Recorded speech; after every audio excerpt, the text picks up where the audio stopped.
We're in a series of messages here at Heritage right now that's taking us through the summer, and it's called Flannel Graph Favorites. And I'm having fun with this one, but in case you're uninitiated to what flannel graph is, I want to introduce you here to this fabric-covered board that allows us to put these figurines on it and gives us an opportunity to put visual aids to stories. And if you grew up in a church context like I did, there's a good chance that you, at some time or another, sat in a Sunday school where a teacher used a flannel graph to try to bring some of the stories from the Bible to life. I mean, it's this visual aid technology, from decades ago and for generations now. I mean, for at least 100 years, teachers have been using this kind of visual aids to help young children understand the stories of the Bible. And as I've been working our way through this series and preparing these messages,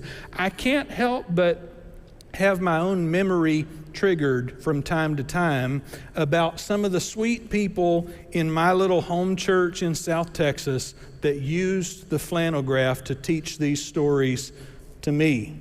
I remember this sweet church lady, Betty Herring. She's in her 90s now, and you don't know her, but you know the type. You know somebody like her.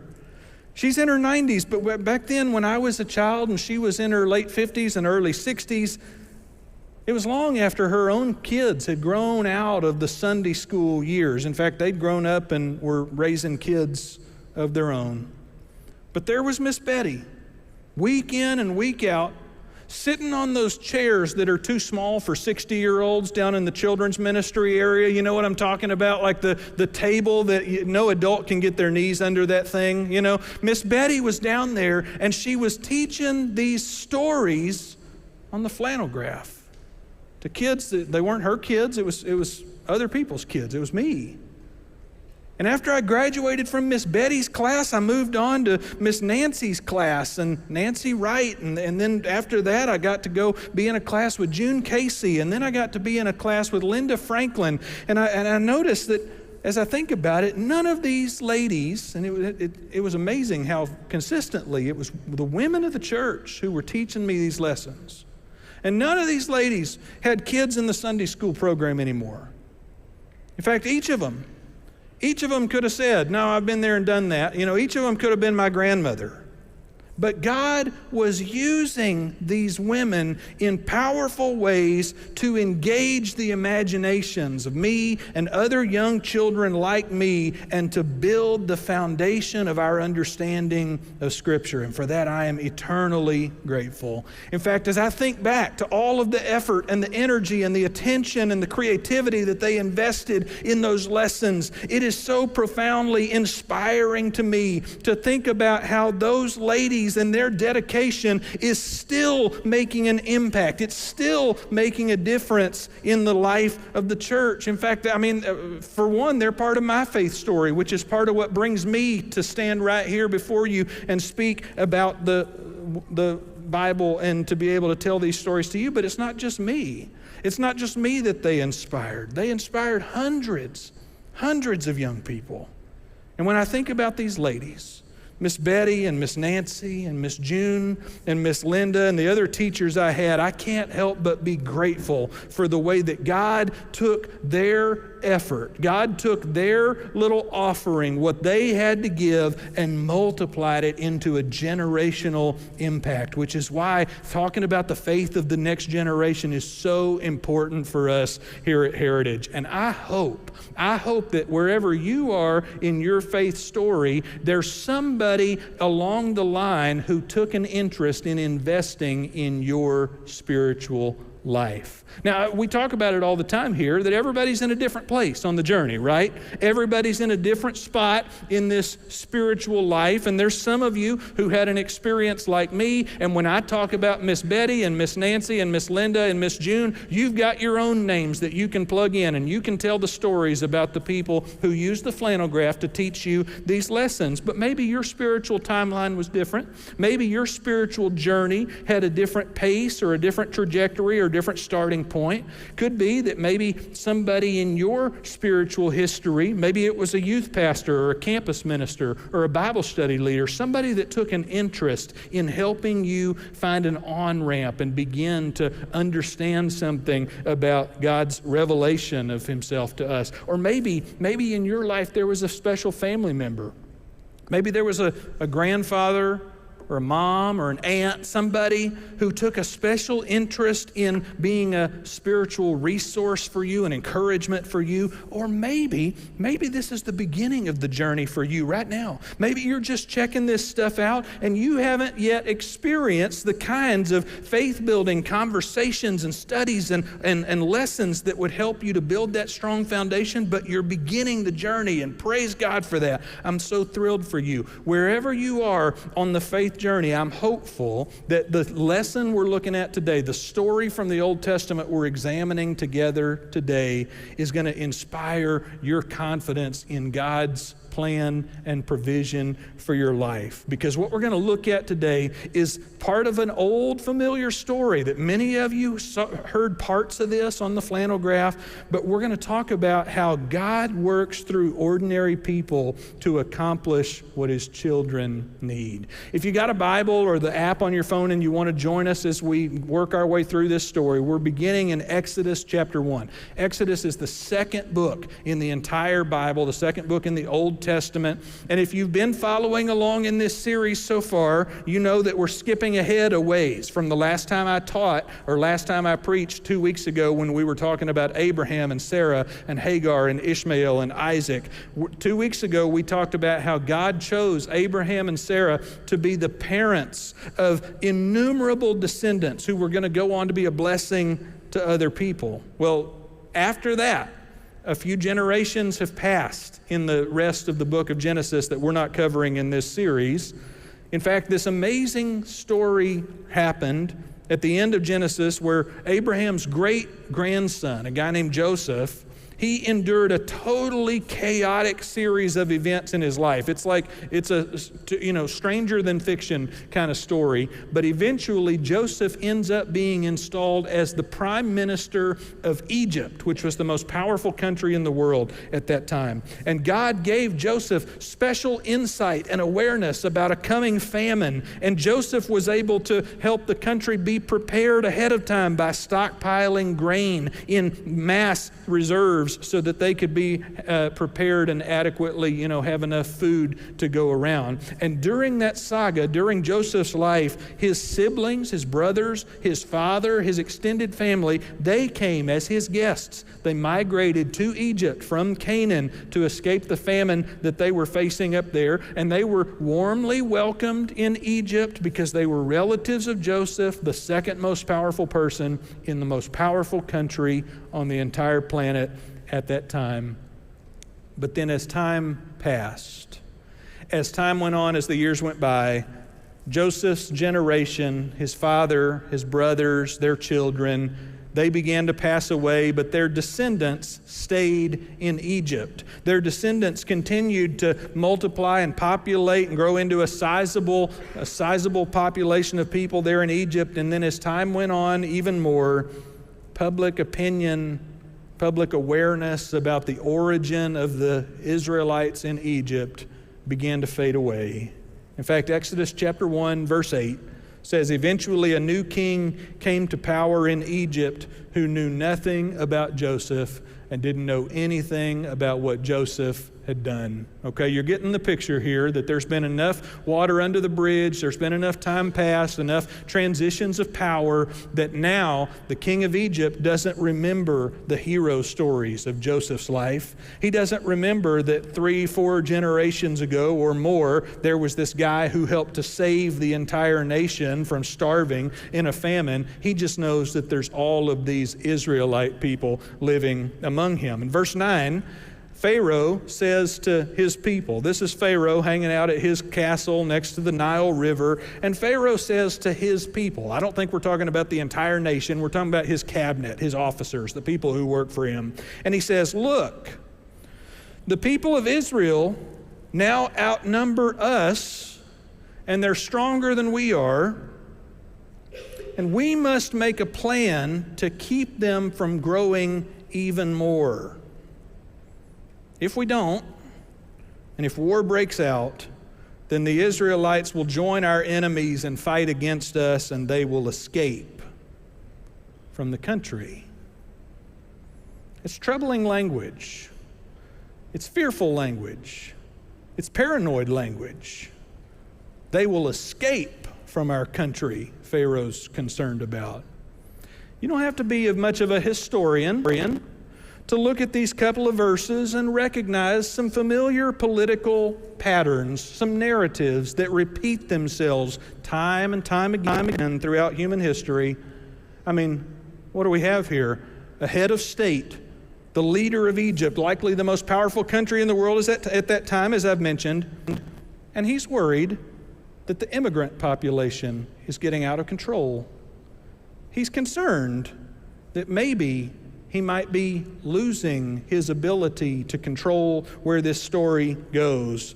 And he's so worried, in fact, that he gathers his cabinet and gets them together because he wants to hatch a plan about how they're going to control the number of immigrants in their country, the immigrants that he's afraid of.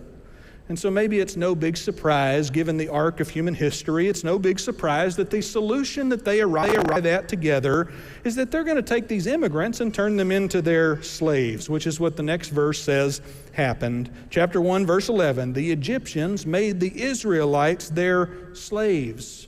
They appointed brutal slave drivers over them, hoping to wear them down with crushing labor. They forced them to build the cities of Patam and Ramses as supply centers for the king. But the more the Egyptians oppressed them, the more the Israelites multiplied and spread.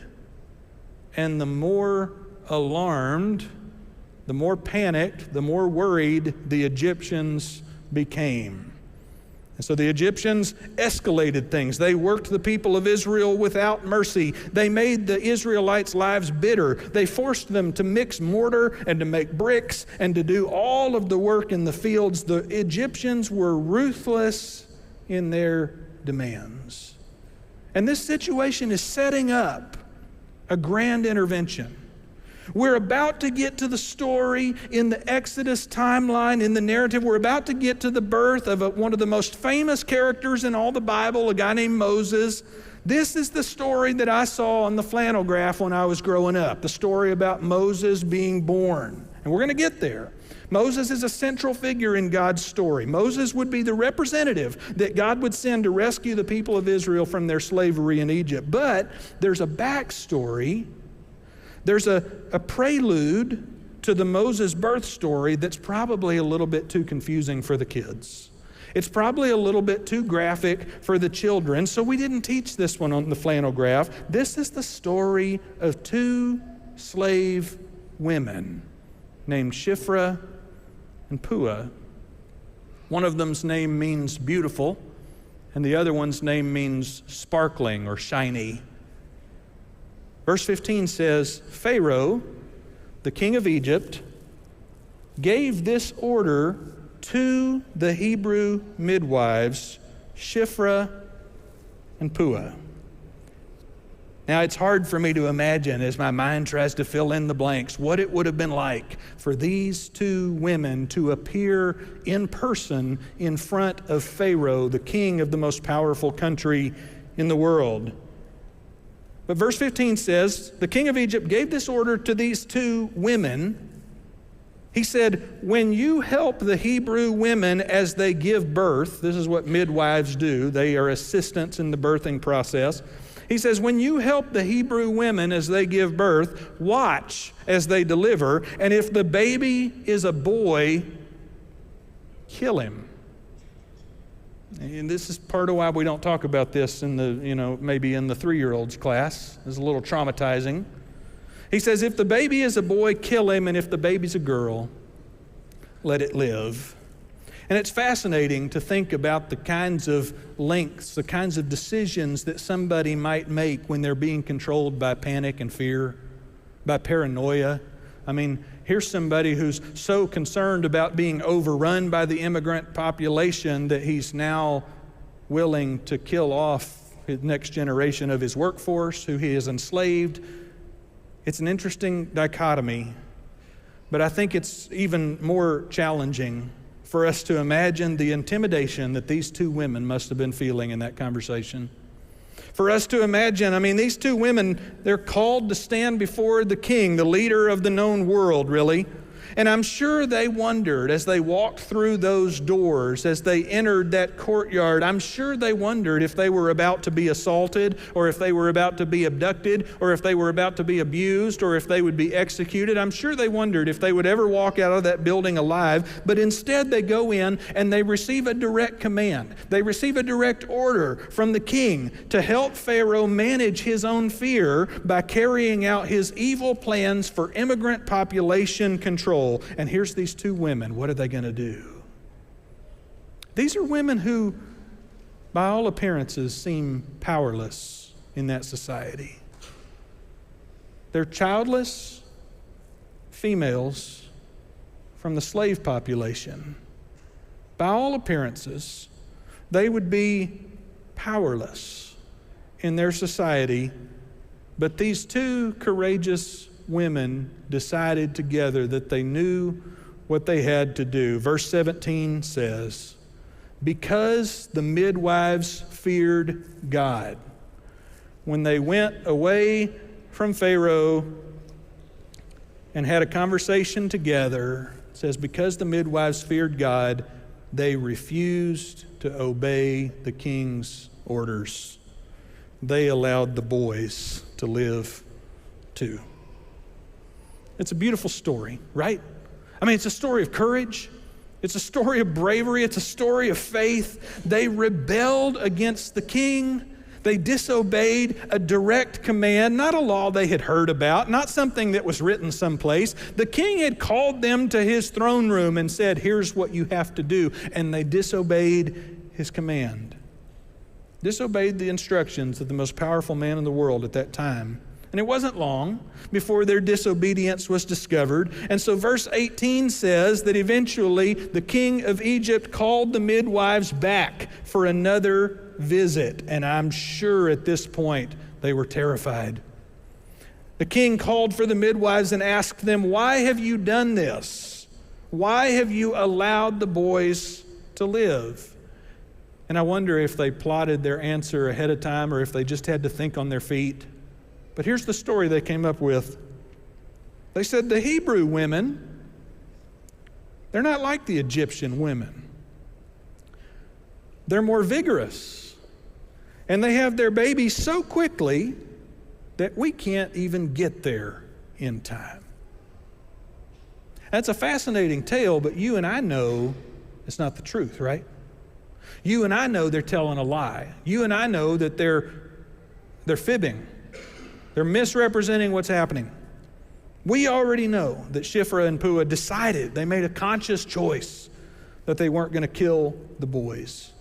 But here they are, they're called to account, they're called to explain themselves in Pharaoh's throne room, and they make up a story, but it's not just any story. I want you to notice it's a story that throws a little shade at the Egyptians too, right?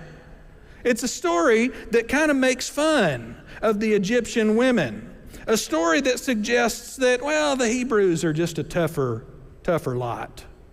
They're just a little bit stronger. They're being pretty bold to walk in and make a statement like this in Pharaoh's throne room. It's a wonder Pharaoh believed their story at all. It's a wonder that Pharaoh let them live after the way they insulted the Egyptian women with their story. But these two women, who were at the bottom of the power structure in Egypt, they used their little bit of influence, their little bit of opportunity. They used it to do God's will and to provide for God's chosen people. And verse 20 says, God saw what they did.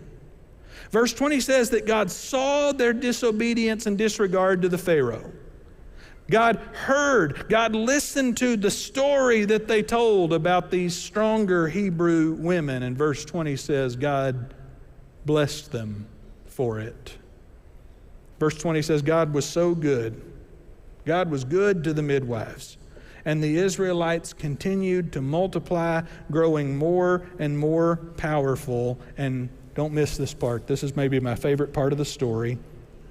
Because the midwives feared God, He gave them families of their own.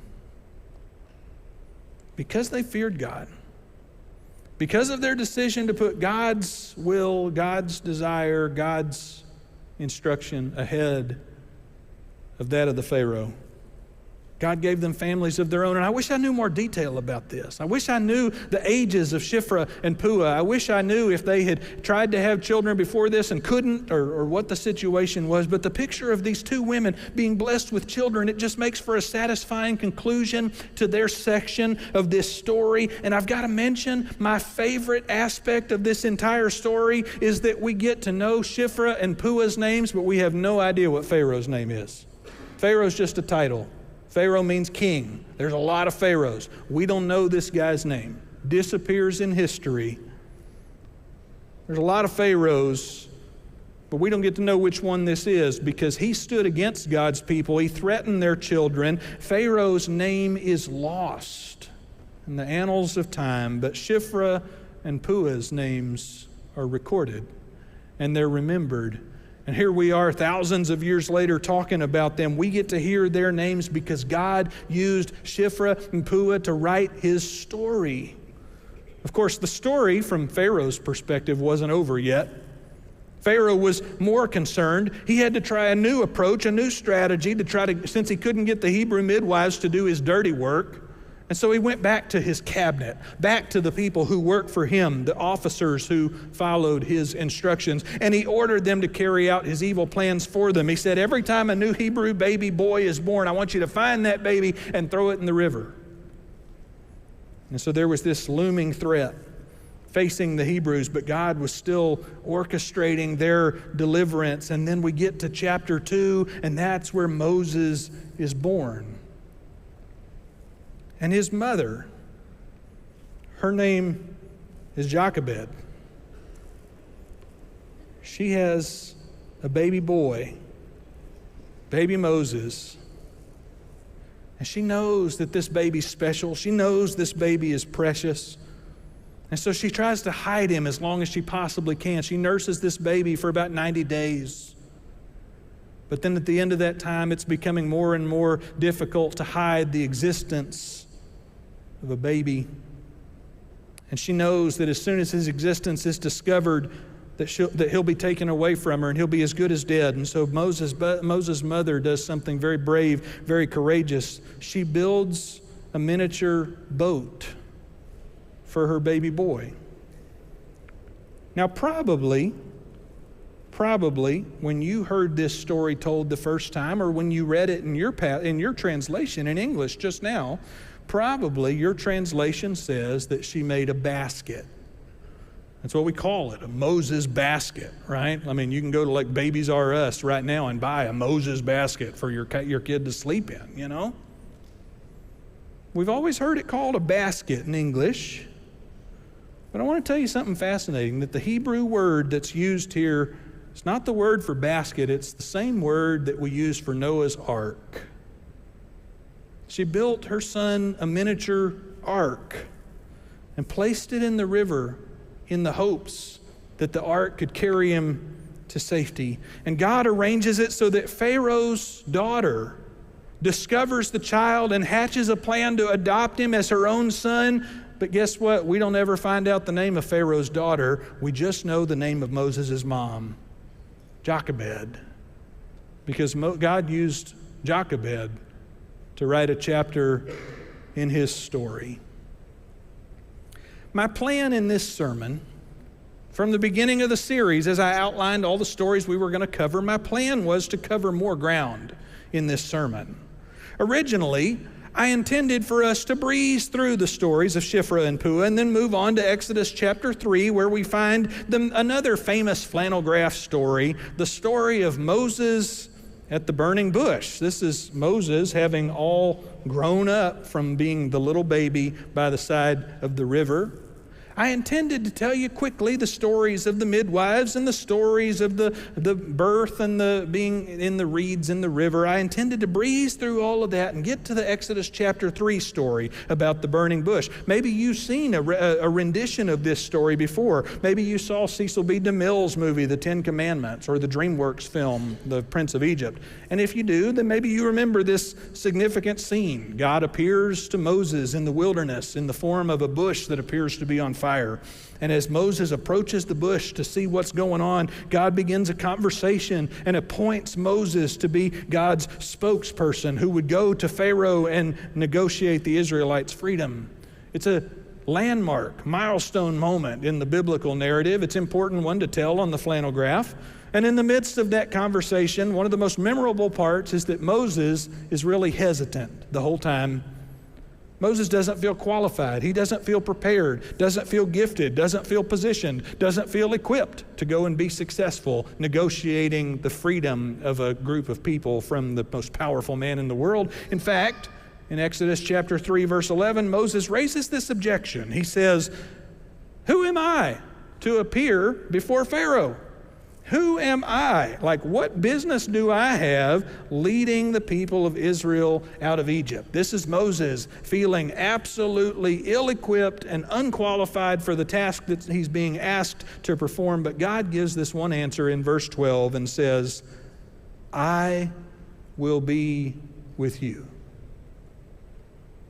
And I wanted to dive deeper into this story. I wanted to dive deeper today into the story of the chapter 3 episode with the burning bush, but the further I went in my study this week, the more convicted I felt that what I really needed to tell you was the names of these women. Shiphrah and Puah and Jochebed. And I'm not just telling you their names and their stories because they're among the few women whose stories have been preserved from ancient times, although that is significant and it is important. But I'm telling you these names, and I'm telling you their stories because I want to encourage you for today about how God works powerfully through ordinary, faithful people. I want to encourage you today that the stories of Shiphrah and Puah and Jochebed are not outlier stories in the story of God. That these have something in common with God's standard operating procedure. As I reflect on the way that I learned these very stories myself, as I remember the flannel graph at my little church in South Texas and hearing these stories, I can look back on that now and realize that God was using some faithful, ordinary people. June and Betty and Nancy and Linda. God was using some faithful, ordinary people to accomplish something much bigger than themselves, to continue the progress of a story that was being told and disseminated and shared with many more people than they would ever have the chance to speak to. As I look back on these stories and all of the other stories that come after it in the scripture, we see this pattern emerging that God consistently chooses the people that nobody expects God to choose. That God works through people like Gideon, like David, the runt of the litter, the youngest of all of his brothers. That God consistently chooses the people that feel ill-equipped, ill-prepared, unassuming. God works through regular, ordinary, faithful people to accomplish his world-changing purposes. And sometimes the people are so ordinary, so normal, that you don't even hear about them. I read the story recently about a guy who's recognized as a saint, lived in the 3rd, 4th century, 1700 years ago or so, on the coast of the Black Sea in Turkey, and he was a gardener. His name was Phocas, P-H-O-C-A-S, Phocas, and they called him Phocas the gardener. That's what he was known for doing. Raised vegetables, raised fruit. But the reason that he was so well known was because he raised those vegetables. He planted that garden so that he could care for the people in his community who didn't have enough food. He was known as somebody who was constantly sharing what he had. Phocas, the gardener. Only eventually, later in his life, there came a time when there was a widespread persecution of Christians, when the government started to crack down on this mysterious, suspicious religious group that they didn't understand anything about, that wouldn't pledge allegiance to the Caesars and to the kings. And so eventually there came a day when a group of soldiers was dispatched to go and find Phocas, to come to his house, and to execute him on the spot. And this group of soldiers shows up at Phocas's house, beautiful place right there on the shore of the Black Sea in Turkey. And they show up and they're asking who's who, and they finally find him. And before they take his life on the orders that they had, Phocas insists that they let him prepare them a meal. And he goes and he picks a bunch of fresh vegetables, a bunch of fresh fruit out of the garden. And he cooks a meal for his executioners. And after he's treated them so hospitably, they start talking amongst themselves, and they say to each other, we could just go back and tell our superiors we couldn't find him. But he offers himself up. He offers himself up. And can you imagine the kind of impact that had on the spiritual thought processes of the men who were there experiencing that extraordinary obedience, that extraordinary hospitality? You see, God works powerfully through ordinary, faithful people. And it may be somebody whose story never gets told. Maybe there's some people in your life that you've watched, and it's just been their quiet goodness, their quiet gentleness, their silent self-control and selflessness that has drawn you to their story. Because you've been so impressed at how they don't seem to be in it for themselves. They just seem to want to do what God's asked them to do. My family's been the recipient of this recently. My mother-in-law went through knee replacement surgery 2 weeks ago, and she's recovering well at home. But over the last couple of weeks, we've experienced the love and the compassion and the hospitality of families from our church family who have sent cards and sent emails and called and text messages and brought food and come to visit, who have done all of these things that nobody's ever going to give them fanfare about. Nobody's ever going to know that, nobody else is ever going to know that it happened. But they showed up. Quiet, faithful obedience, just trying to do what God would have them do.